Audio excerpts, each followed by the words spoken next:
You're listening to an Airwave Media Podcast. Welcome to From Beneath the Hollywood Sign. If you love old movies, Hollywood history, or the golden age of filmmaking, you've come to the right place. This is the podcast that talks about amazing stories of Tinseltown from another era and fascinating conversations with writer-producer Steve Cubine and actress-writer Nan McNamara. So, Steve, did Ava Gardner and Howard Hughes have a good relationship? Well, they did until he dislocated her jaw. What? Well, don't worry. She hit him back with an ashtray. From Beneath the Hollywood Sign is the gin joint for you. Hey everyone, before the show gets started, we just wanted to let you know that this actually isn't going to be the 50th listener-submitted episode. Due to some production reasons, we actually decided to make it 52 to commemorate one full year as a podcast. So 52 is going to be the one where all of your questions are going to be read. We're really excited for it and look forward to hearing your voices or reading your questions. We're going to have a special guest with us, Jason Borsum from Liquid Courage Entertainment, who is our pub trivia host that we go to weekly. And it should be really fun to have him in the studio to host that game. And he's going to read through all your questions, make sure we can't look at them, and put them all together for us. So we're really appreciative of that. And again, a big thank you to all those who sent in questions. We're really looking forward to it. It's going to be a good game. We're very sorry that we lied to you guys. Not too sorry. Not on purpose. But yeah, no, thank you guys for listening and for your support. And we're pretty happy and surprised that we went 52 weeks without any breaks. So hopefully to the next 52, unless one of us has a nervous breakdown. So we'll see what happens. Enjoy the show. Enjoy the show. Recorded in Chicago, Illinois, with your hosts, Ken, Matt, Neal, and Jeff. This is Triviality. The cream of the crop! Hey guys, welcome to Triviality. This is Ken. I'm going to be a partial host for this episode, but I'm actually going to be splitting it with Neal. We have Jeff and Matt in the studio as well. How you guys doing? Doing good. Two hosts for the price of one. And unsurprisingly, back to the studio, we have Julie Rossi and Jamie Aitchison. How you guys doing? Good. How are you guys? Welcome back. Very briefly, can you remind us where you guys are from? The Logan Theater. We host movie trivia every Tuesday at the Logan Theater. Logan Theater in Chicago, great theater, independent releases and some old films. They do monthly screenings of old films, right? Daily. Or daily. Mm-hmm. Okay. Yep. Great. They have a different theme every single month. So I think what was March? I think it was March Madness, but it was movies about people getting mad. So they had like Network. Yeah. It was 12 like, Angry Men. Yeah, stuff like that. Basically. Yeah, cool. And the trivia company was called again? Chicago Pop Trivia. Fantastic. Welcome back. Yes, welcome back. We're excited to do this double hosting gig. We're kind of like the what's that mythological creature with the two heads? Chimera? No, Hydra. Hydra. Thank you. We're like the Hydra of trivia hosts today. Oh, we're off to a great start with trivia. All right. So you guys are going to be a team. You're the JJs. The JJ. And on the other side, we have Matt and Jeff as Team Triviality, shockingly. Well, that's what Neal prescribed, so whatever the doctor orders. So like I said, me and Neal are going to switch off hosting duties on this one, so I'm going to get us started off on round one right after these rules. The rules of the game are simple. 20 questions split into 2 rounds worth 10 points apiece. At halftime, there'll be a special swing round designed by this week's host. After regulation, players will enter the final round with the points that they've accumulated and will have a chance to wager 0 to 30 points on 5 categorized questions. At the end of the game, someone will be named the cream of the crop. I'm talking about all the way to the top, yeah. So without further ado, we will get started with round one, question 1. Perhaps it's because of his history of electrocuting animals, the fact that his company filmed it, false reporting, or a catchy tune from Bob's Burgers that Thomas Edison is indelibly, though falsely, linked to the death of what elephant at Coney Island in 1903? You want the name of the elephant? Name of the elephant. Oh, no. So, how many elephant names do you know? We just wrote down 3. Okay, you're ahead of us, 3-2. I say 2 is tantamount to 0 in this case. Yeah. Well, we have no good ones, so that doesn't matter. Let's go with this one. Oh. Do you guys, anybody remember the Bob's Burgers song? Unfortunately, no. I actually haven't seen that show. I heard it's great though. There's a whole long Broadway number in the finale of the episode.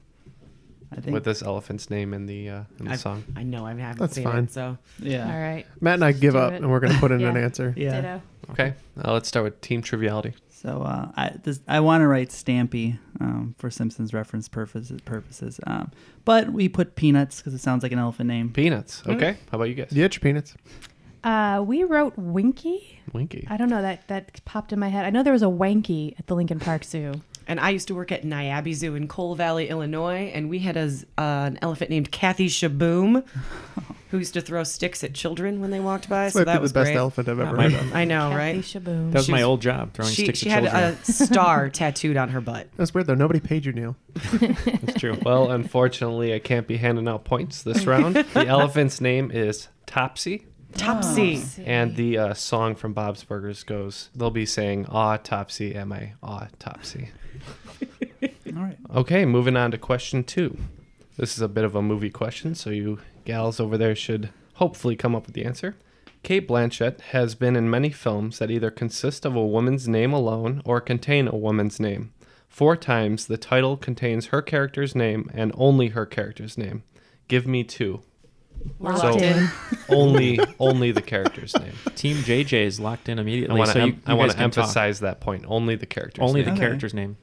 I don't know why Matt and I would talk this one out. Well, because it'd be funny to watch. Well, we're going to talk this out. Go ahead. So far, I've written no. Cate Blanchett. You know any Cate Blanchett movies? Yeah, outside of Marvel films and Lord of the Rings, not many. Okay. Was her name Lord of the Rings? I don't think so. Probably not. Hello, I'm the Lord of the Rings. Was her name Ragnarok by chance? It's not Thor. Yeah, I don't know. I got nothing on this one. I don't either. You want to think of some? No. Okay, so it's tapping out on Triviality side? Yeah, I suppose. All right, ladies? Elizabeth. That's one And of- Carol. Those are 2 of them. The other 2 are Veronica Guerin and Charlotte Gray. No, never got any of those. Nope. Glad we gave up on that one immediately. We saved everybody. Wanted to make time. sure nobody said Blue Jasmine in there. Because blue is in it. Yeah. Mm-hmm. Or Scarface, which she was not in. All right. Hooker. That was Cate Blanchett's finest role. She really disappears into that. She disappeared into Michelle Pfeiffer. Yeah. Into a As Al giant pile Pacino. of cocaine. What's the movie where she plays Bob Dylan? I'm not there. All right, moving on to question 3. The State Hermitage Museum, which boasts the 2nd largest gallery space in the world and the greatest collection of paintings, is in what city? Would you guys like a big clue? Yes. It's in Russia. Oh, well, cross out L.A. Okay. Pick a Russian city. For the record, I was a lot So we got closer than you would have 50-50 shot thought. here, probably 50-50 shot. There's Okay. a couple big cities in Russia. Probably not this one. It could be. Okay, so obviously Moscow is on the list if we're Yes. thinking it's a Russian.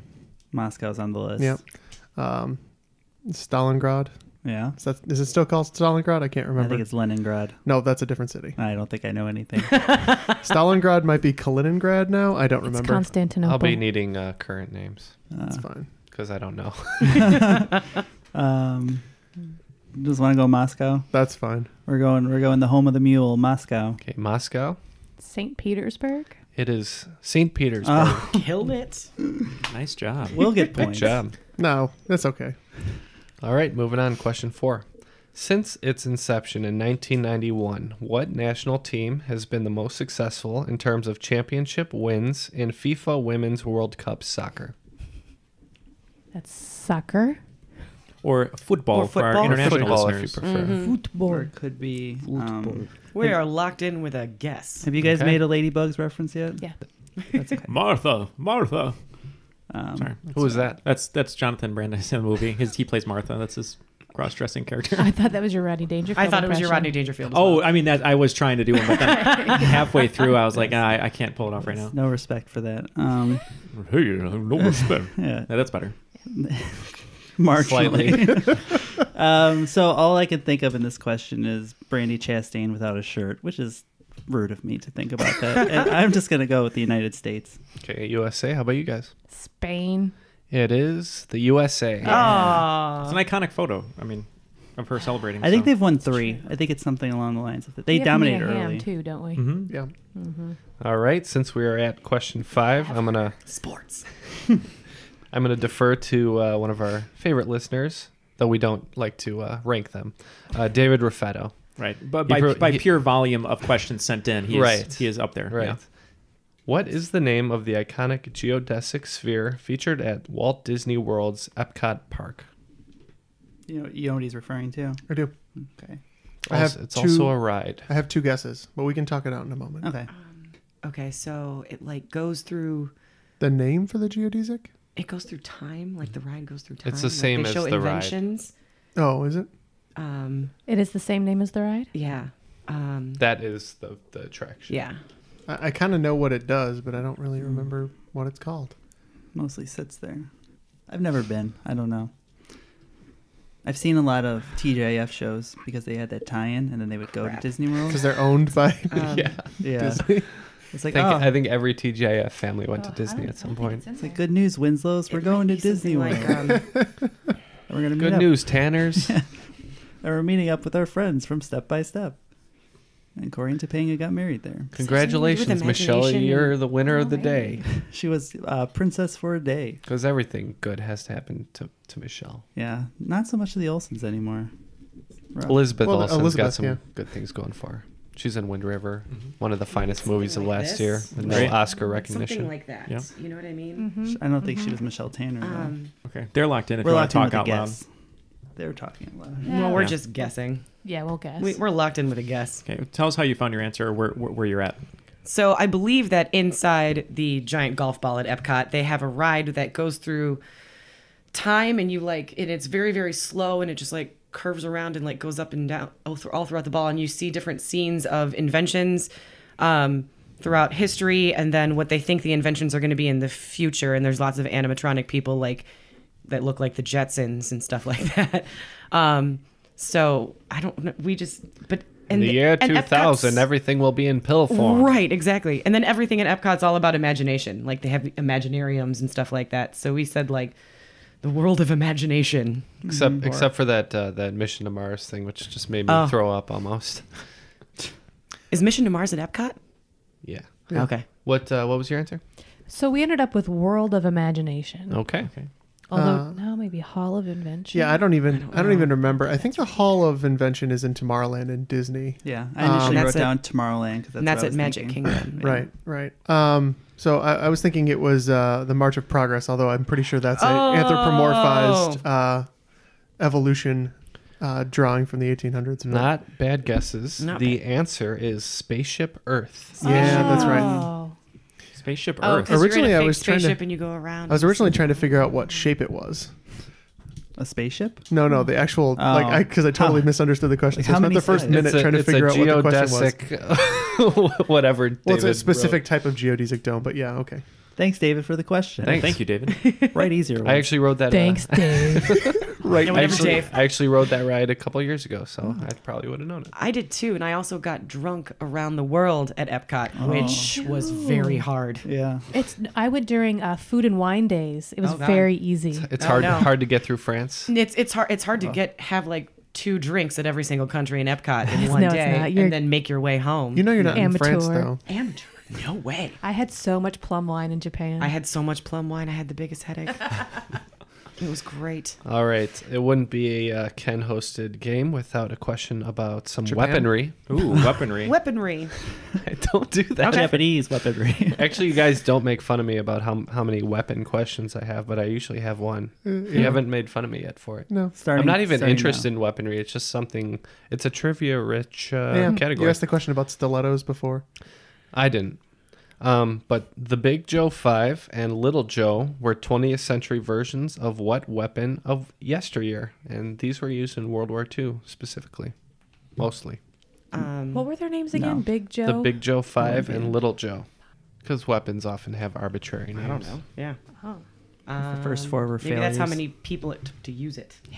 Yeah. Team JJ's is locked in. Locked in. Okay, so here's what I'm thinking. Matt had written catapult. When I think of weapons of yesteryear, I think of things like bayonets, which I know they used still in World War I, and I think the Japanese may have used them in World War II as well. But people were also using swords in some parts of the war. So I'm thinking it's an edge weapon, something like that. Knives are still pretty practical, so that people still carry those. I wouldn't call that a weapon of yesteryear. Yeah. They kind of did away with horses. I wouldn't call it a weapon. Those poor horses. Yeah, I mean, I always go medieval times immediately when I think of yesteryear weapons. So that's why I went with that. But we can go with what you said. Bayonet, maybe? I could maybe see those being the last time a bayonet was used. Okay. How about you guys? Originally, I wanted to say bayonet, but we're going to go with cannon. All right, so we were looking for a ranged weapon, but it is the crossbow. Oh, wow. I almost wrote down crossbow, but I was thinking nobody was using one, but yeah. Yeah, they would. The Big Joe 5 was the larger version, obviously, and the Little Joe was like kind of a handgun sort of crossbow, and they were used for assassinations oftentimes. Oh, really? Who was using these? They're pretty. The Wikipedia page was pretty short, but they exist. Neal, you want to give a melancholy score recap? Yeah, melancholy score recap. Well, Team JJ's got 20 points, and Team Triviality has 10 points. All right, thank you for that, Neal. Thank you, Alan Rickman. I could have done it better if it was Alan Rickman. All right, going on from Big Joe 5 and Little Joe, now we're going to talk a little bit about Grandpa Joe. Rounded to the nearest minute and within 5 minutes, either way. At 1 minute of the film Willy Wonka and the Chocolate Factory does Willy Wonka first appear. It has a 99-minute total runtime, by the way. We are locked in. Okay. One, right. You guys can talk in the mics. They're locked in. Okay, so in Charlie and the Chocolate Factory, which is the one with Johnny Depp, right? Mm-hmm. He shows up like 40 minutes into the movie or something crazy like that. Yes. Because they go through all of the backstories of the kids first. In Willy Wonka, I think they only go through Charlie's backstory first, and then they go there, and then they learn about the kids when they get to the factory, or maybe it's quicker. You're right. It's quicker. So I want to say that it's within like 15 minutes, maybe, or something like that. Yeah. I'm not sure exactly, though. though. Long enough for like the opening song, and then we see Charlie's poor and sleeping in the bed with all the people, and then they go to the candy store. Mm-hmm. We'll say 18. Locked. 18 minutes. Yeah. And you guys? Well, we were thinking a little higher. There's a lot of Charlie is sad and poor at the beginning, where he's opening candy bars. He can't afford a candy bar. There's a scene in the school where they all have candy bars and he doesn't. So we think it's a little later. Yeah, I mean, they're by the bedside for a while. They introduce all four of the other kids. Yeah. So yeah, we figured maybe about 34 minutes. Okay, well, there's even a little bit more of Charlie being poor. At a whopping 44 minutes, Willy Wonka shows up. Wow. In the first one? Really? Yes. So I was watching this movie recently. I didn't think it was that high. I was like... I thought it came out right away. I wrote 45. Matt had 45 right for the first draft, and yeah, I thought it was a little too high. I was watching this movie recently, and I'm like, holy shit, this opening is so long. Yeah. They go through all the kids. They do these like cutaways where the computer is trying to determine where the golden tickets are. There's a lot of weird cutaways. It's very bizarre. The scene with Charlie meets with the man or behind in the parking lot or whatever that is. Slugworth? Yeah.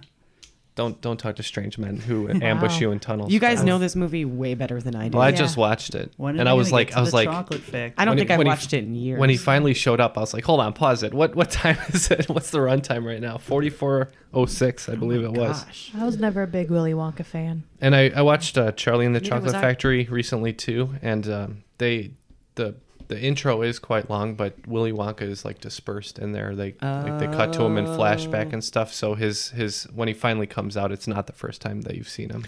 Okay. Kind of ruins the first time the kids see him, if I'm not mistaken, though, is when he walks out of the factory. So the kids had not been introduced in to Willy him. Wonka. Yes, I was just talking about Charlie and the Chocolate Factory. No, but I mean, like their actual introduction to him as an actor was also that scene. Where he acted like a hobbled old man. Where the kids first saw Gene Wilder. So when he spins out and does the flip, they're actually legitimately surprised because they had no idea what he was like. All right. I'm going to cut away to another listener submitted question just because I have a little bit of a stock of these built up. And this one is from Dave Nelson. So thank you, Dave. Podcast favorite, the Flying Burrito Brothers, featured Bernie Layden on guitar. Layden later went on to co-found what 70s mega group that sold over 150 million records and, according to Dave, did 150 million grams of cocaine. That's good. I can't verify that. I think I'm pronouncing the name correctly. It's Leadon. Layden. I do cocaine. Yeah. Who sings that song? Joe Cocker. We got to put Dr. Roxo in the end. Group. Cocaine. Joe Cocker did a bit of cocaine, but I don't think it was him. Bernie. I don't think this is a reference to the song either. I know, and I've looked up the flying burritos after that question, and I don't remember any of it, which is disappointing. But I think we can go with what you said. That's fine. Triviality is locked in. So then we're just gonna guess a band from the 70s. 50 million records and cocaine. Yeah, what's a good group from the 70s? Who did really Kansas? Kansas? They're Chicago. How much? Bernie Ledin. Deep Purple. Deep Purple. How much cocaine did he do? I know, right? Hey guys, the cocaine usage is speculative. Grateful Dead. I mean, no. I don't mean to. They were probably to slander 60s anybody. too. Yeah, but they were 60s for sure. For They lawyer started- purposes, I think Casey Jones came out. In we the cannot 60s. Let's confirm nor indemnify deny. very quickly here that we are not making an accusation about the members This is of for said group. humor Let's purposes see. only. I don't know if this group is very litigious. The or not. Doors.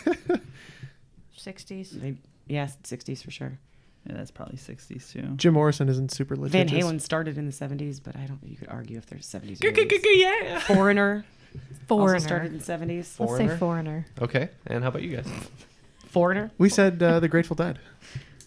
And you're settling on Foreigner? Are we settling on Foreigner? I guess. Can I just chime in real quick? Truly. This is the question based on how long it took to answer it. This is the question you can check into, but you can never leave. Oh, it is the Eagles. Yeah. It's the Eagles. The first thing I wrote down was Matt, I watched here. Matt wrote down the Eagles. Jeff was, no, I know I remember that band. I was like, oh. I don't. I just know Don Henley. Is he the other one? He's in That it. can't be Yeah, right. he's in the band. I like when I write down the Don answer Henley. What's the correctly. other one? Who's the name of the guy? Joe who Walsh. Joe Walsh. Don Henley, Joe Walsh. I think Foreigner was in the 80s. You had Foreigner is Lou Graham. What was the other? Lou Graham's in Foreigner. The members of the Eagles are founding members: Don Henley, Glenn Frey, Bernie Ledin, and Randy Meisner. Okay. Meisner. All right, moving on to question 9. He wasn't in there when they were big then. He must have left. Founding members. All right, moving on to question 9. This one is another listener submitted question from Alex Samuel. And thankfully he wrote this in because it's in an area that I'm not too knowledgeable on, but it's the Bible. Oh.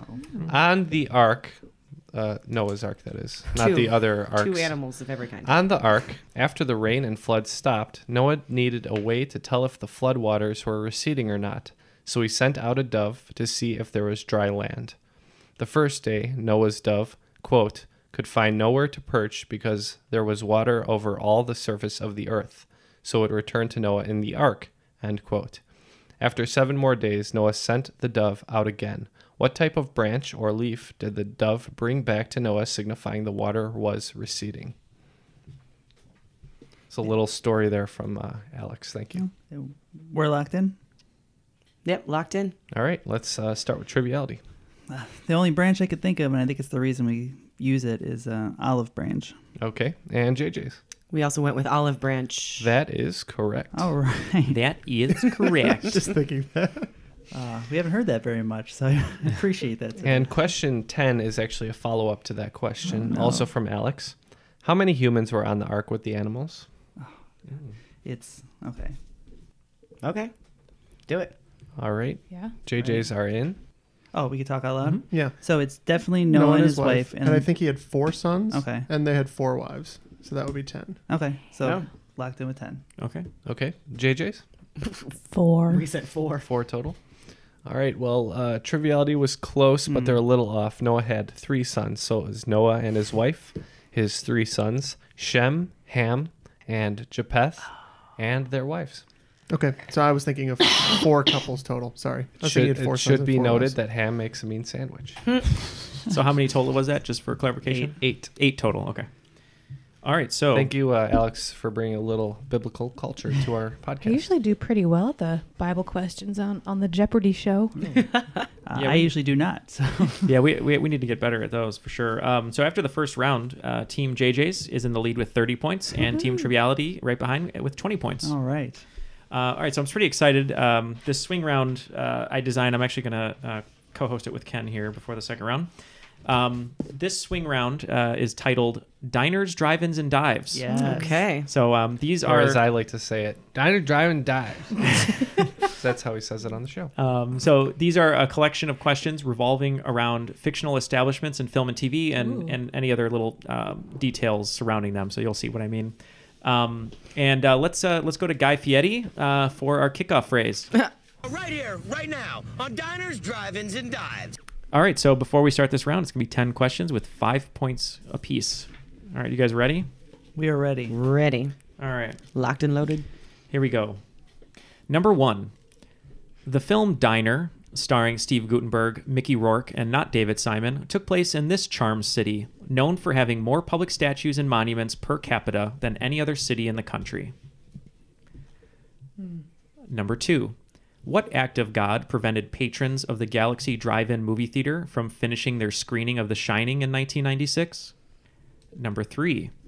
You might have seen John Taffer attempt a bar rescue at The Alibi, a Southside Chicago dive bar featured on what television series? The longest original scripted series in Showtime's history. Shut it down! Thanks, John. Number 4. What 1994 movie diner is this fictional Yelp review from? I ordered a steak bloody as hell and could hardly enjoy eating it sitting on those uncomfortable recycled car seats you have in the booths. The biggest travesty? Paying $5 for a milkshake, even if it was a pretty f***ing good milkshake. This place is like a wax museum with a pulse. 1 star. Number 5. On what television show might you have seen Matsuo Arnold Takahashi hand over his drive-in malt shop to Al Del Vecchio after getting married? All right, I'm going to kick it over to Ken to read the second half. The law team of Nelson and Murdoch often spend downtime at the Hell's Kitchen dive bar, Josie's Place, on what Netflix original?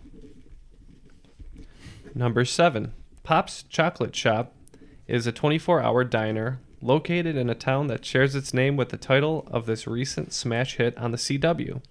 Come at the right time and you might find a Southside Serpent writing a novel. Number 8. At the drive-in, Dallas Dally Winston, portrayed by Matt Dillon, awkwardly tries hitting on Sherry Valance and the Soch girls in a film based on the book by what initialed author, who was a teenager when it was published. Number 9. Be careful not to call Tommy a clown in this Goodfellas lounge, a location that would certainly be frequented by Bao Bao if she was human, as it's named after her favorite food. And finally, 10. For the last one, I could have gone Luke's Diner from Gilmore Girls or Monk's Cafe from Seinfeld, but I thought that would be too easy.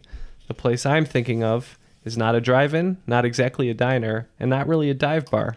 It's called the Prancing Pony and is somewhere in the middle. In what series would you find this establishment? And there are 2 acceptable answers for that. All right, so both teams are locked in. I'm going to do the first 5 questions, and I'll let Ken handle the second 5. Number 1, I was talking a little bit about the film Diner and also a city known for having more public statues and monuments per capita than any other city in the country. So let's start with Team JJ's. What was your answer? We said Baltimore because Diner is one of my all-time favorite movies. Okay. We heard Charm City and then got rid of the rest and said Baltimore. That's right. Great. And I'm sure if any fans of The Wire, if you heard not David Simon, the creator of Wire, that would have helped you. Forgot about that. Yep, it is Baltimore. Didn't need it. Okay. It is Baltimore. Oh, we didn't even answer this. Number 2, I was asking you what act of God prevented patrons from finishing their screening of The Shining at the Galaxy Drive-In? Let's start with Team JJ's. It's a twister. Okay, and Team Triviality. We actually didn't even answer and just realized it, so I wrote Earthquake really quick. All right, well, it was Twister. That was the drive-in that they were at when the tornado came. Okay, number 3. I was asking you what television series on Showtime has The Alibi in it, where I guess I'll say it now, the character of Frank Gallagher is always hanging out, coming up with harebrained ideas. Let's go to Team JJ's. We said Shameless. And Team Triviality? We agree that was a shameless question. It is Shameless. That is correct. Number 4, I won't go through the entire Yelp review, but where would you find the $5 milkshakes that are pretty f***ing good? Team JJ's. Jackrabbit Slims. All right, Team Triviality. From Pulp Fiction, Jackrabbit Slims. That is correct. And number 5, I did have an extra clue in this one, but someone I had read these questions said, don't give them the clue. So just looking on what series do Al and Arnold own a malt shop? Let's go to Team JJ's. Happy Days. And Team Triviality. I don't think we answered this one either. Apparently we didn't. Okay. The correct answer was Happy Days. Did you have Sunday, Monday in that clue somewhere? No, the clue is going to be. The clue is going to be. I hope they know. I hope they don't jump the shark. I hope he told him about the dents in the jukebox. That I would have gotten. I thought you were referring to this as this one. And I was like, oh, I don't No, know no, about this one. no. Now I know what you're talking about. Yeah. All right. I'm going to take it over for number 6. We want to know where Foggy Nelson and Matt Murdock, who has a creative nickname, hang out at Josie's Place. In what show? Yep. Yeah, that would be Netflix's Daredevil. How about you guys? We also said Daredevil. Great. Daredevil is correct.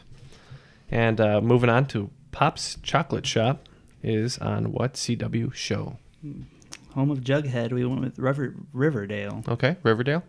Riverdale. Riverdale is also correct. Number 8. This is the one with Matt Dillon hitting on Cherry Valance and the Soch Girls. What author are we looking for? Oh, you're looking for the author, hence S.E. Hinton. Yeah. Oh, crap, that'd be The Outsiders. Definitely not R.L. Stine, which is what we put. All right. I didn't realize you said author. We wrote down Outsiders, Yeah. and then you said author, and I was like, oh, S.E. Hinton. Yeah, I did. I met her. I have every one of her books signed by her. Do you? Mhm. Oh, nice. That's Lovely cool. lady. I loved Tex. Tex was good. Tex was my Good one. favorite. Yes, Rumble guys. Fish If you couldn't tell, S.E. Hinton is correct. All right. Number 9. Be careful not to call Tommy a clown in what Goodfellas Lounge? And we had a little hint about Bow Bow. Mm-hmm. Let's start with Team JJ. Well, we thought it was the Copa, but it's not the, The Copa is the club in the beginning of the film. In the beginning but of we're talking Goodfellas, about yeah. the club where Tommy says, "You think I'm a clown? You think I'm funny? I'm doesn't funny say how?" I didn't realize it was a different one. Jeff, tell us who Bow Bow is. I believe Bao Bao is a panda. Bow Bow is a panda. So that the would name of make the it lounge? Bamboo. The Bamboo Lounge. Yep, that's Who's correct. Bow? There's a panda in Goodfellas? No, it's it's the a famous real life Bow. panda. Leave It's, the There's yeah. only like 100 left, so Yeah. they're all pretty famous at this point. Yeah. Bow Bow All right. gets the shine box. She's if I the recall. bookkeeper of the group.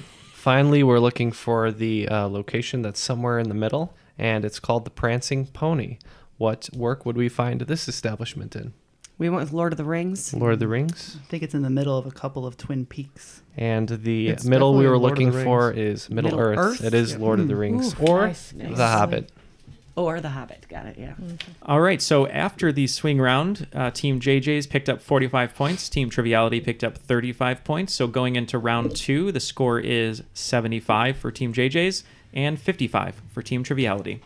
I'm going to take over this round, and we're going to start with question 1. From 1977 to 2011, this country's green flag was the only national flag in the world with just one color and no design, insignia, or other details, and may have been spotted at Twin Pines Mall in October of 1985. Oh, yeah. We're good. We're locked in. Hold on a second. I get the reference. Yeah, I get both references. Oh, good for you, Jeff. Is it the Iranians? For some reason, I thought they were like Albanian or something like that, but maybe I'm just overthinking everything. Friend yeah. of time will be upset. Are you referencing something? You can talk because Yeah. these guys are. They Oh, can't because change we're their talking about answer. Back to the Future, obviously. What? Oh my God. No. Oh, Oh, no. we're totally screwed. Okay, yeah. Go. Yeah, do lock it in. Lock it. Iranians, Iran. Okay, JJ's locked in with Iran and Team Triviality. So I believe this was the flag until Muammar Gaddafi was overthrown in 2011. This would be the flag of Libya. Ah, it's the Libyans. It's the Libyans. It is the I knew it Libyans. wasn't Iran. And the green They is, found me, Marty. I don't know how they found me, but they found me, Marty. and the green is representative of what, Neil?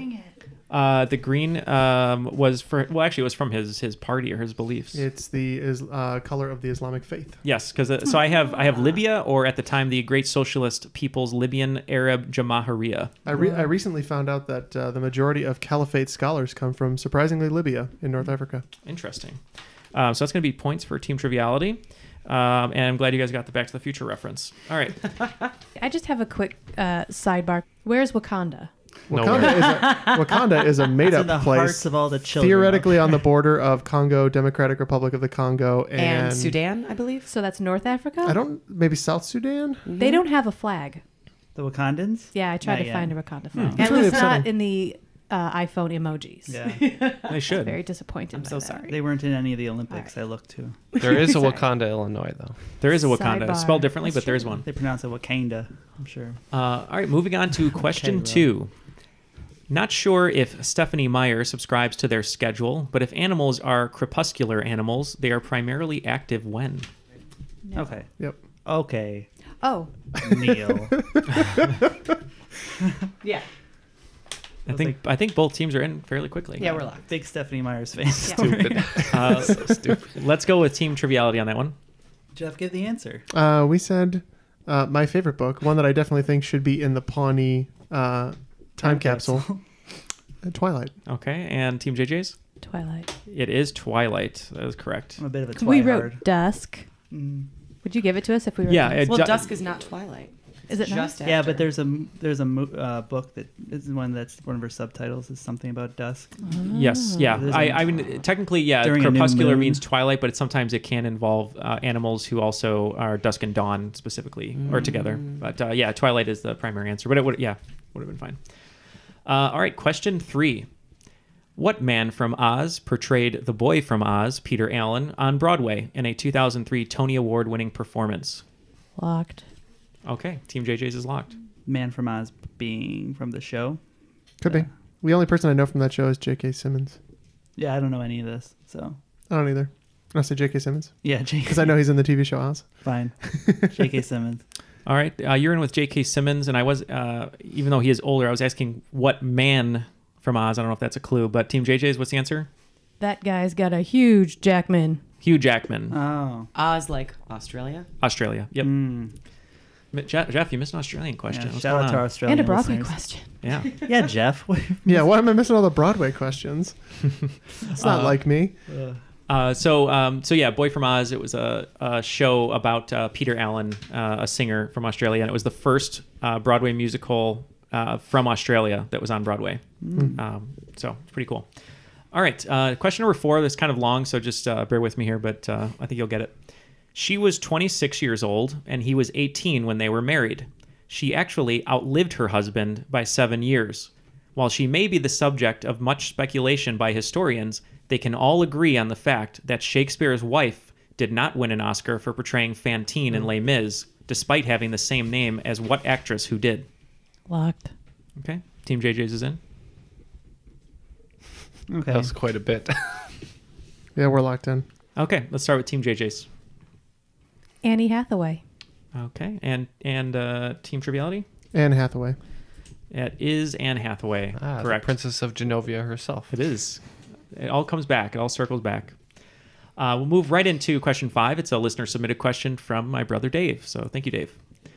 Codenamed Revolution, this video game console launched in the U.S. on November 19th, 2006 to great success. They're locked in, guys. You want to talk? Okay. So I remember like this being talked about the revolution. But I think you're right because of the time. I'm pretty sure it's a Nintendo product, and we went through. So Nintendo 64 is roughly 95, 96. GameCube is roughly 2000, 2001. Both pretty revolutionary. Yeah, and then they were talking about a new console which was going to revolutionize the way that people gamed, which would lead to the Wii. So we went with Nintendo Wii. All right, and Team JJ's? We also went with Nintendo Wii. It is the Nintendo Wii. Thank you, Dave, and thank you to Dwee. Okay, that's an inside family joke. I can't believe your brother would write a video game question. The family dog. Dwee, My the brother's. family dog. Yeah, her name's Stella, but he calls her Dwee for some reason. I don't know why. This is the third David to write a listener submitted question. We have a lot of Daves. Thanks to all the Daves out there. Yeah, thank you guys. If your name is Dave, thank you. These are the Daves I know, I know. These are the Daves I know. Thank you. That was brought to us by Jamie. Number 6. In which Olympic sport are competitors forbidden to have a beard? Boo. Why would somebody ban a beard? I have thoughts. We can explore these thoughts. None of us could enter this sport. Well, clean shaven Neal could. I have a thought. I could. Do you know it or no? I have a guess. This is my first guess. I like that guess. All right. Even though I really want to go with dressage. Should we lock it in? That seems like the fancy answer. You could use your face to sweep the ice in curling. Yeah, I mean, You guys are locked in? Oh, that's like having an extra brush. Yeah. Talk aloud. Okay, Alright, so Yeah, go ahead. So I don't think it's any racing. So no 100 meter, no track and field event. I don't think. So either that or maybe something for safety purposes. Do you think it could be the luge because it would come in your face and impede your vision? Is that something that would be possible? I'm trying to think if I could remember any people in luge with a beard. It was very, very Nordic, so that would be tough for them. I feel like I may have seen short cropped ones. Okay. The problem is a lot of these guys shave anyways for the wind resistance. Mm-hmm. Yeah, or water resistance. Right. Yeah. So why? Because I had thought about swimming, but I don't think it's banned. I think just people wouldn't do it. Yeah. Maybe boxing, because that would be protection. Ooh. You want to go boxing? Yeah, I could see that. All right, so we're going to lock in with boxing. Okay, Team Triviality with boxing, and let's go to Team JJ's. We locked in with wrestling. Ooh, wrestling. Well, someone's going to get points on this one. And I'm just going to put a little fact here.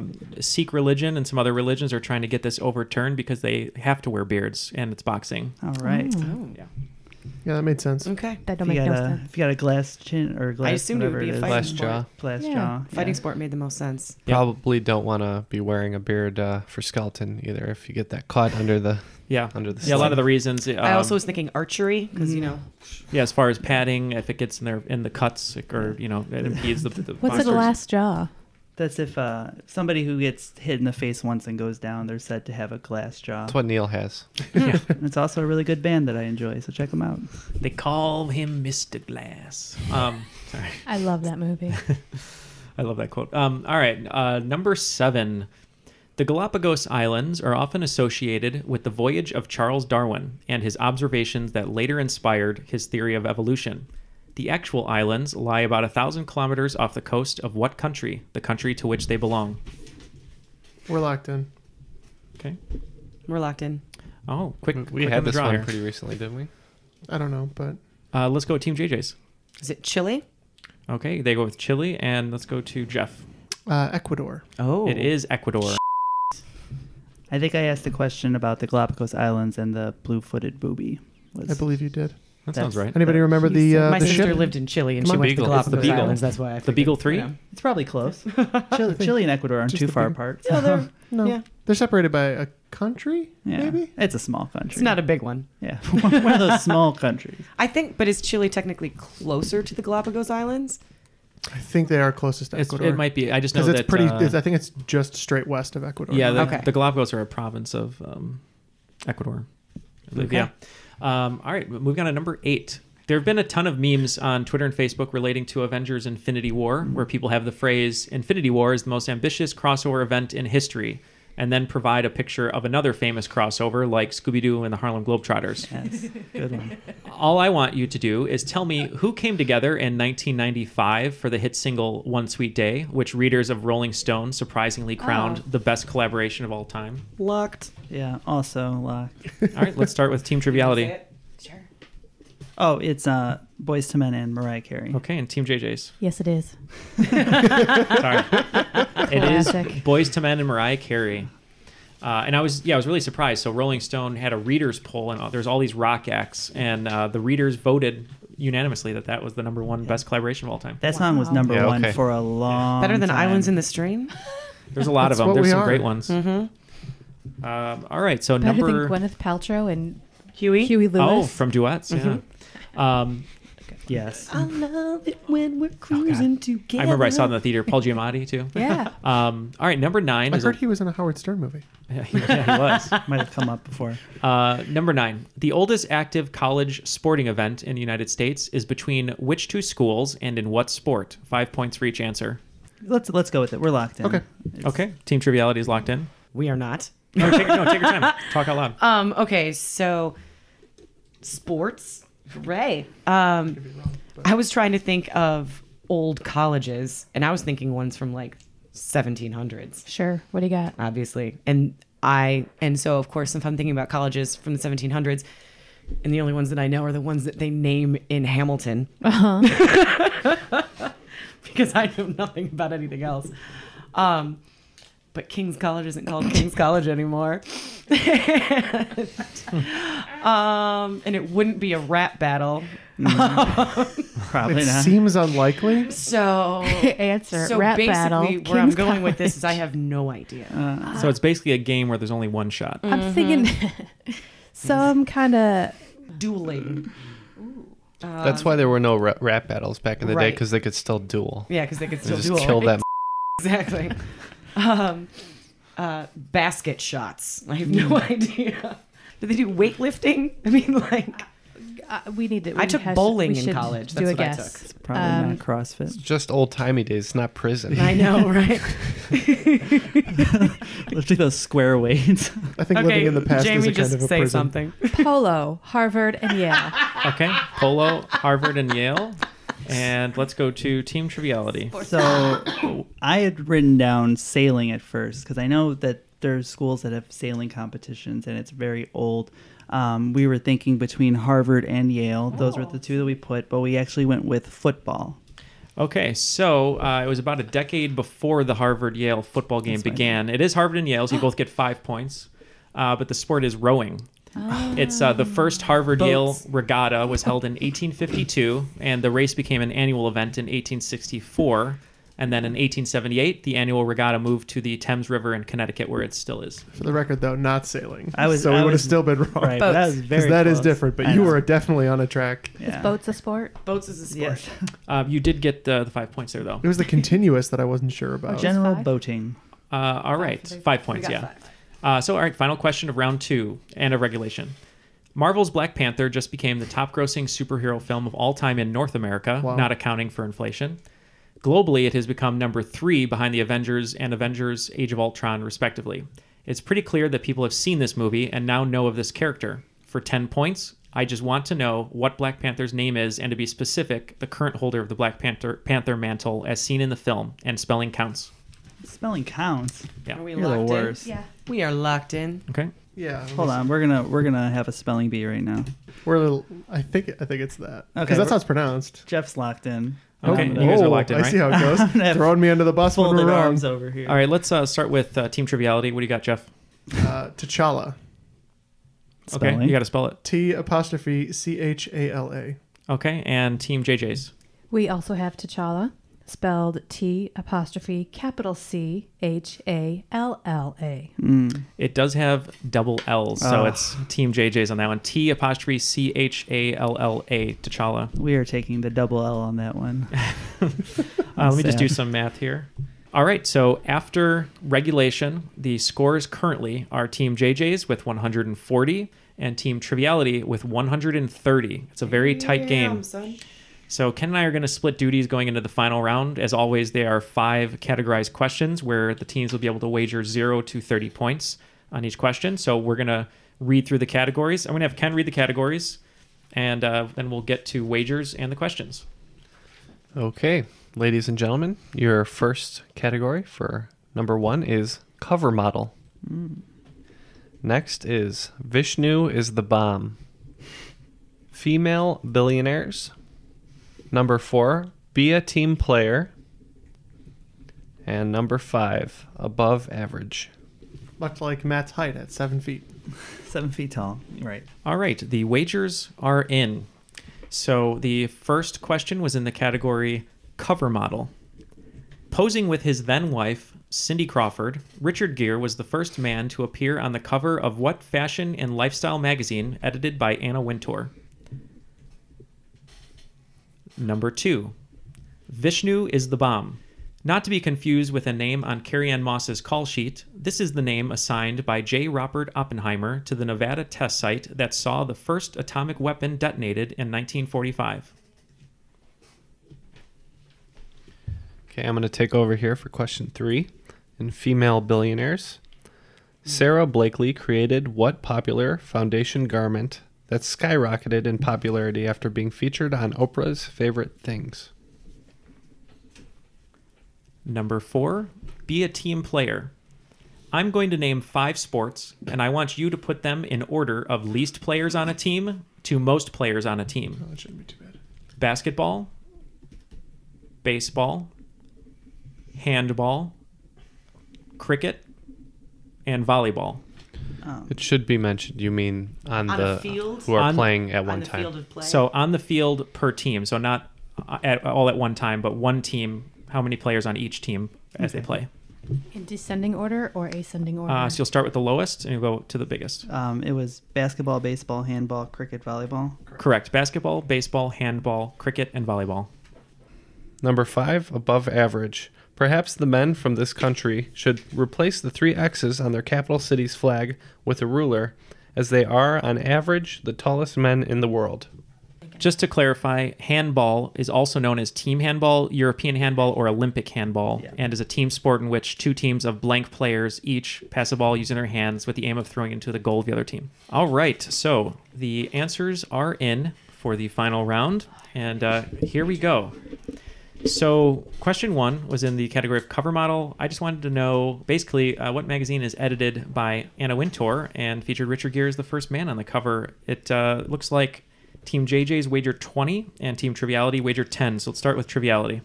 We weren't too sure, but we went with Vogue. Okay, and Team JJ's. This is one of 2 magazines that I personally subscribe to, and it is Vogue. It is Vogue. Hey. That is correct. So points to both teams. Question number 2 is in the category of Vishnu is the bomb. I was looking for the name of the Nevada test site where the first atomic weapon was detonated. Team JJ's wagered 10, and Triviality also wagered 10. Let's start with Team JJ's. This was mostly a guess, I guess, but we went with Trinity. Okay, and Team Triviality. Yeah, we said the Trinity site at Los Alamos. It is Trinity. And Neal, do you want to describe why the category was named that? Yeah, Vishnu is the bomb. So Vishnu, it was the quote that Robert Oppenheimer pulled the phrase, I am become death from. The Destroyer of Worlds. The Destroyer of Worlds, yes. I don't have the exact quote in front of me, but yeah, you guys can Google it. It's pretty cool. All right, number 3 is going to be Ken over here. Yep, this was in Female Billionaires. I want to know what Sarah Blakely created and was part of Oprah's favorite things. Let's start with JJ, who wagered 10 and Triviality had 20. Spanx. Spanx? How about you guys? That seems more right. We went with the Infinity Scarf. And Spanx is correct. So JJ will get 10 points on that one. Jeggings was actually closer. It was close. I thought. Mini trivia question. Anyone know how to spell Spanx? Spanx. Correct. She did. Sarah Blakely. Does anybody here wear Spanx? No. I'm wearing some right now. Sarah Blakely, she did. She put the X in there so it was easier to file for trademark. Yeah. Very smart. Number 4 was in the category of be a team player. I just wanted to know in order from least to most the number of players for basketball, baseball, handball, cricket, and volleyball. So let's go to Team JJ's, who wagered 5, and then we'll go to Triviality, who wagered 20. So our guess was basketball, volleyball, handball, baseball, cricket. Okay, and Team Triviality? Yeah, that's a tough one. I know basketball is 5, baseball is 9, volleyball 6, and then we were kind of stuck with handball and cricket. I think cricket is less, so we said 8, handball 7, so it goes basketball, volleyball, handball, cricket, baseball. Okay, only one team is going to get points here. It starts with 5 players, basketball, with 6 players, volleyball, with 7 players, handball, with 9 players, baseball, and 11 cricket. Wow. Oh. Killed it. Nice. JJ's gets points. JJ gets the points on that one. And finally... I knew there were too many people playing cricket at once. And finally, with their capital city's flag featuring the 3 X's, what country, on average, has the tallest men in the world? It looks like Triviality and JJ's have wagered 10. So let's start with JJ's. Norway. Norway, okay. I always find this fact quite amusing because laughably, I'm 5'11", but I'm one of the shortest men in my family, and we hail mostly from the Netherlands. Netherlands, the Dutch. What do you think about that, Dutch boy? Yeah. The air is cold up here. It's too cold. Are you a tall or a short Dutch boy? I am a short Dutch boy, pint-sized. What is going on? Sorry, that's an inside joke. Dutch boy is one of our reoccurring characters. Yes, okay. Yeah. He has a German accent. Yeah. He's definitely not he's not a native Dutch. He's not a native Dutch. Okay, so after... Yeah, I don't think he said who won. I'm guessing it's the Netherlands. Oh, and the answer is the Netherlands, yes. Yeah. Dutch men are the Isn't tallest. That another way to say Norway? Another way? Interspersible? No. It's pretty interesting. The U.S. was actually like number 3 for the longest time, but in the past about 20, 30 years, we've just sharply declined. And Netherlands are number 1, and coming up on their tails are Bosnia and Herzegovina. Yeah, I'm sure we shrank as our nutrition got. That's one of the crappier. That's one of the theories. Yep. Too many Oreos? Or McMeals. Okay, the scores. Do it in Dutch. Yeah. The scores have been tabulated, and in second place today is Team Triviality with 120 points, and in first place, Team JJ's with 175 points, making them the cream of the crop. But the cream will rise to the top, oh yeah. Oh, in your face. Good game, good game. Good game, yes, Also, thank you, good thank game. you. Yeah, great game, I think guys. the scores were cut for time on this episode. Join us next week. Yeah, that was a rough way to lose. We bet on the wrong things. Yeah. I had a good time. As long as you guys had, I mean, it was pretty tight going into the final. It was 140 to 130. Seriously, yeah. All came thanks- down to the thanks. wagers. Yeah. Yeah. I'll have to watch a cricket We were game. very conservative with our wagers, though. We really were. Sometimes we were not that's all it confident. takes. So yeah, thank you to both of you, Julie Rossi and Jamie Aitchison. And if you want to check out Chicago Pop Trivia, go to facebook.com/Chicago Pop Trivia. And you can also see them host at Logan Theater movie trivia nights on Tuesday nights.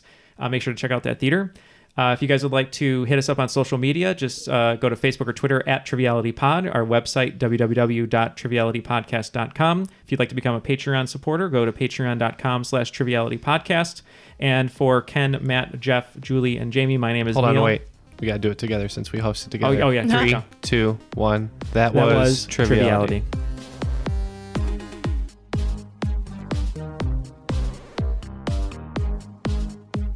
His name is Dr. Roxo. He's the rock and roll clown. He does cocaine. And I'm afraid that's all we know.